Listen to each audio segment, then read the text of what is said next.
Assalamualaikum warahmatullahi wabarakatuh. Selamat datang di channel Tausiah Ustadz, tempat kita berbagi inspirasi dan ilmu seputar Islam. Semoga video ini membawa manfaat dan menjadi jalan kebaikan untuk kita semua. Bismillah. Yuk, kita mulai. Bismillahirrahmanirrahim. Assalamualaikum warahmatullahi wabarakatuh. Alhamdulillah, wassalatu wassalamu ala rasulillah, nabiyyina wa sayyidina Muhammad ibn Abdullah wa ala alihi wa sahbihi wa man walah wa ba'd. Saudara-saudariku, sebangsa setanah air dimanapun kita berada, semoga video ini menemui kita semua dalam keadaan yang sehat, dimuliakan oleh Allah Subhanahu wa ta'ala. Alhamdulillah, saat ini kita berada di suasana yang masih fitri memasuki 9 Syawal 1446 Hijrah bertepatan dengan 8 April 2025 Masehi. Untuk itu, izinkan kami mengawali sapaan ini dengan mengucapkan taqabbalallahu minna wa minkum shalihal a'mal.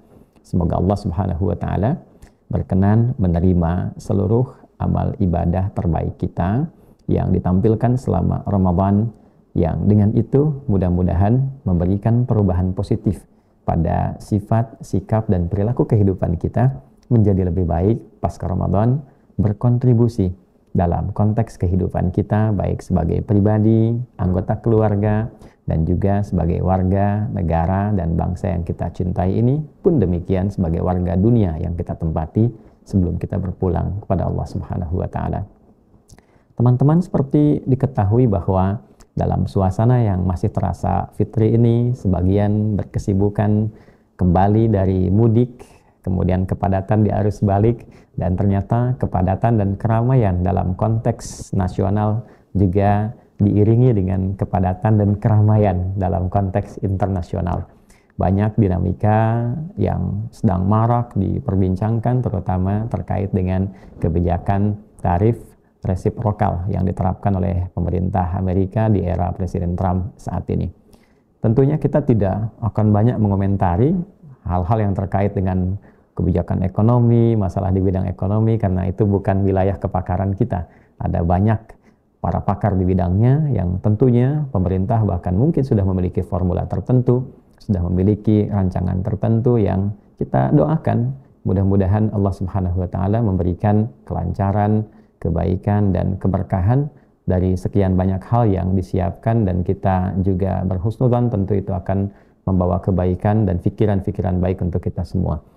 Terlepas dari itu, tentu saja di balik semua dinamika yang kadang-kadang melahirkan banyak drama dan pandangan-pandangan beragam. Ada yang melihat ini sebagai musibah, sudah berpikir tentang, wah ini dampaknya boleh jadi akan terjadi sesuatu yang tidak diharapkan, beberapa mungkin akan mendapatkan satu hal yang tidak digambarkan, dari mulai PHK, pabrik-pabrik terdampak, kemudian penilaian dari nilai ekspor yang mungkin akan menurun, dan sebagainya.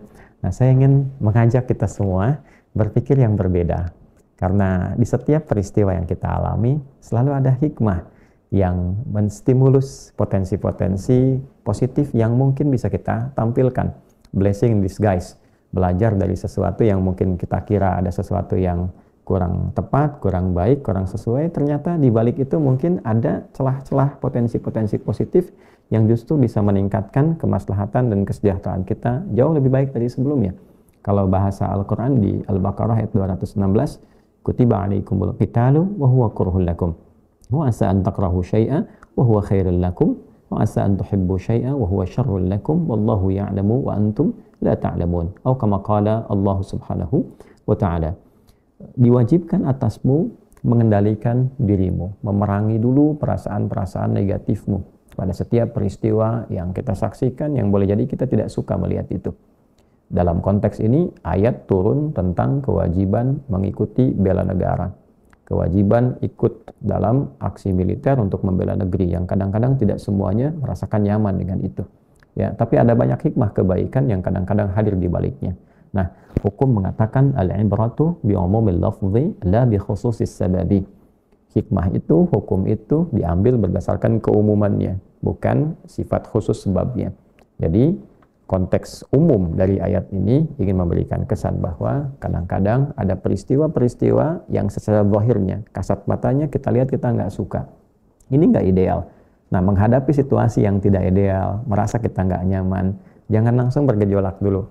Walaupun timbul itu biasa, tapi kendalikan dulu. Tetap jernih berpikir. Nah, inilah dahsyatnya Quran. Dalam situasi ujian terberat pun yang dihadapi, tetap jaga kejernihan berpikir, ketenangan jiwa, sehingga setiap putusan itu bisa diambil dalam kondisi hati yang tenang, dalam kondisi pikiran yang jernih. Dan jiwa yang tenang itu senantiasa melahirkan pikiran-pikiran yang cemerlang. Dari pikiran itulah muncul ide-ide, muncul kreativitas, muncul inovasi, dan seterusnya. Boleh jadi, kata Al-Quran, apa yang nggak kita suka, di balik itu ada kebaikan-kebaikan yang mungkin bisa kita raih. Dan di balik yang kita lihat itu ideal, mungkin ada yang kurang tepat juga, yang kurang sesuai dengan kebutuhan kita. Wallahu ya'lamu wa antum la ta'lamun. Karena Allah tahu tentang masa depan, tahu tentang kebutuhan yang terkait dengan aspek yang kita perlukan. Sedangkan kita berpikirnya hanya mencukupi keinginan saja. Nah, di titik ini, apa yang ingin kita utarakan adalah, boleh jadi kebijakan-kebijakan yang dibuat di negeri Paman Sam dari jauh itu bagi kepentingan di sana mungkin terlihatnya sudut pandang A. Bila kita melihat dengan sudut pandang yang lain, sama-sama berpikir positif karena tak mungkin kita bisa mengendalikan sistem di tempat lain. Kita tidak bisa mengatur hukum di tempat lain, tapi kita bisa membawa energi itu untuk mengaktifkan potensi yang lainnya.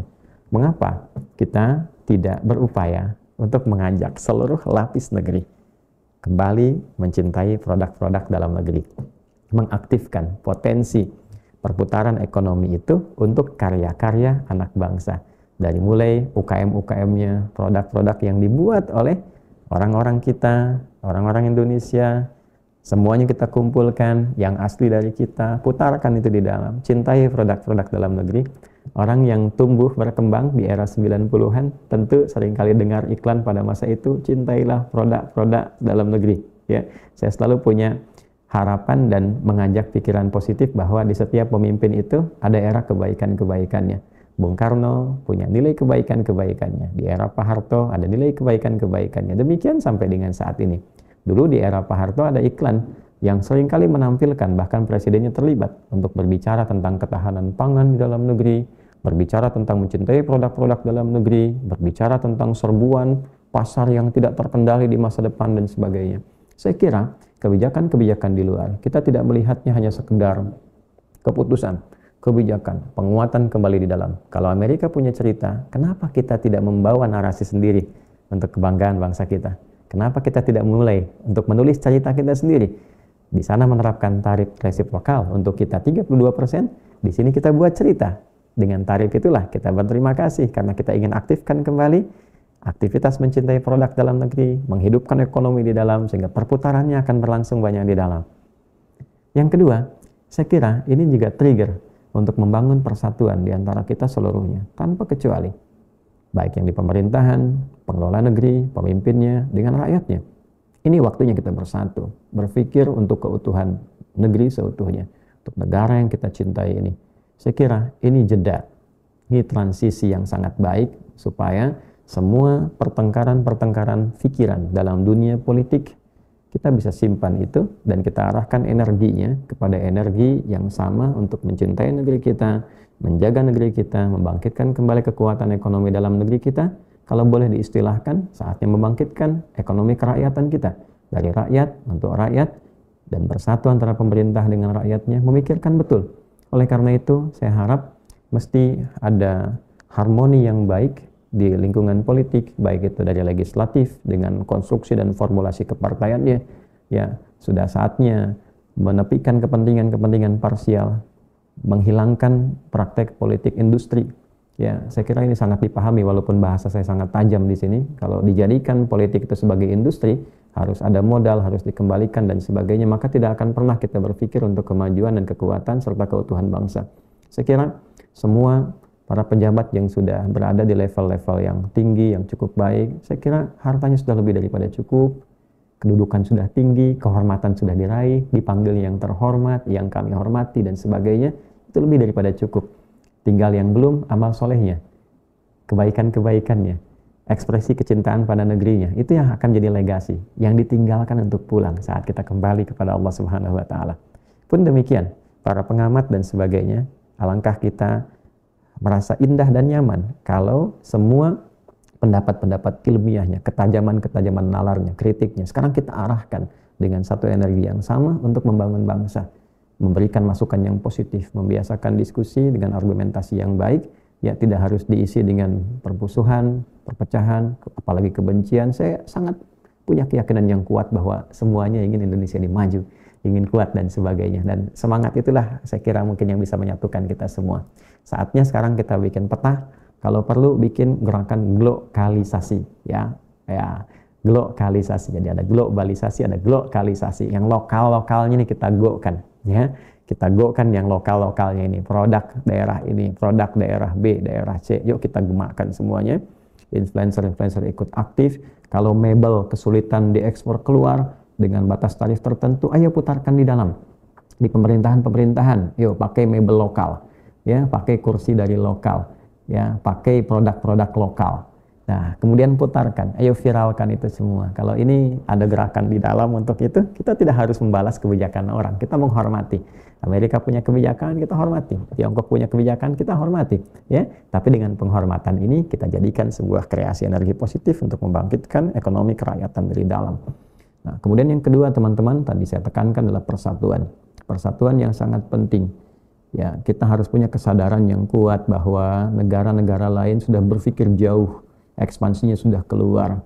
Ya, mereka sudah kebijakan bukan di dalam lagi, tapi sudah membuat narasi untuk mengangkat isu-isu di dalamnya sehingga punya kekuatan, mengembalikan kembali kepercayaan diri. Amerika punya slogan, bikin ceritanya sendiri, ya, bahkan membuat kebijakan dengan Liberation Day, ya, hari untuk mereka kembali bisa merasakan kebebasan, kemerdekaan. Itu kan cerita ke dalam, ya. Kita ini makhluk homo narans, ya, makhluk yang selalu lekat dengan cerita. Korea punya Korean Waves, ya, gelombang Korea. Kemudian Tiongkok punya Chinese Dreams, ya, mimpi-mimpi Cina dan seterusnya. Jadi semuanya punya narasinya sendiri. Nah, saatnya kita bangun narasi, kita tulis cerita lagi. Ya, kita deskripsikan bagaimana kebesaran Indonesia yang harus kita bangun menuju generasi emas ke depan 20 tahun yang kita harapkan itu. Nah, jadi saya kira itu. Kemudian yang terakhir, barangkali saya punya keyakinan juga pemerintah sudah melakukan kajian terhadap opsi-opsi ini, tapi tidak juga keliru kalau mungkin, dan tidak ada salahnya kalau mungkin juga kita mengusulkan untuk memperkuat dari 9 langkah yang pernah dipublikasikan dari BI 1 sampai 9, dan ada di nomor 9 itu kalau saya tidak keliru juga ada pertemuan di tingkat ASEAN dan seterusnya. Saya kira akan jadi bagus kalau ada alih konsentrasi untuk penguatan kemitraan di wilayah ASEAN. Jadi bukan sekedar nama, tapi betul-betul optimalisasi dalam bidang kerjasama itu, khususnya di bidang ekonomi. Ya, kalau sulit ke negara di luar, mau ke Eropa, ke Amerika, kenapa kita tidak bekerja sama di lingkup masyarakat serumpun di ASEAN? Produk-produk kita, ya, bisa kita kerjasamakan, baik itu yang di Malaysia, di Brunei, di Filipina, ya, kemudian di Thailand, di Vietnam dan sebagainya. Kan kita bisa tukar produk di lingkungan itu. Kalau nggak bisa keluar sana, kenapa nggak kita maksimalkan di dalam? Tapi itu tentunya usulan dari kita, wilayah yang punya otoritas kan di pemerintahan dan sebagainya. Ini hanya kontribusi yang kita pikir sebagai wujud kecintaan kita pada bangsa ini. Ya, bila itu ada baiknya, alhamdulillah bila diterima. Bila ada yang tidak sesuai, ya diabaikan saja. Mungkin sudah ada formulasi yang lain dan sebagainya. Tapi lebih dari itu, sesungguhnya saya ingin mengajak, mari kita jaga negeri ini, cintai negara kita ini. Allah telah mengamanatkan untuk kita satu negara yang indah, dengan keindahan alamnya, dengan kelembutan orang-orangnya. Kita tidak ingin kehilangan karakter ini. Mari saling bersatu, saling mencintai, menjaga negeri ini dengan posisi apapun yang Allah titipkan kepada kita. Itu hanya amanah saja. Pada akhirnya kita akan tinggalkan. Bila bukan kita meninggalkan negeri ini lebih dulu, boleh jadi dunia ini meninggalkan kita pun untuk selamanya. Mudah-mudahan kita selalu lekat dengan kecintaan untuk memelihara negeri kita tercinta ini atas dasar ibadah kita kepada Allah Subhanahu wa Ta'ala. Karena saat proklamasi diperdengarkan, undang-undang pembukaan yang ditampilkan selalu lekat dengan atas berkat rahmat Allah yang Maha Kuasa, dan dengan didorongkan oleh keinginan luhur. Kita memiliki keinginan luhur, tapi keinginan itu kita selalu hadirkan dalam naungan berkat dan rahmat Allah. Cintai negeri kita, jaga selalu, dan niatkan untuk ibadah. Adi Hidayat, maafkan saya. Assalamualaikum warahmatullahi wabarakatuh. Terima kasih sudah menonton. Jangan lupa like, share, dan subscribe untuk mendukung dakwah ini. Sampai jumpa di video berikutnya. Wassalamualaikum warahmatullahi wabarakatuh.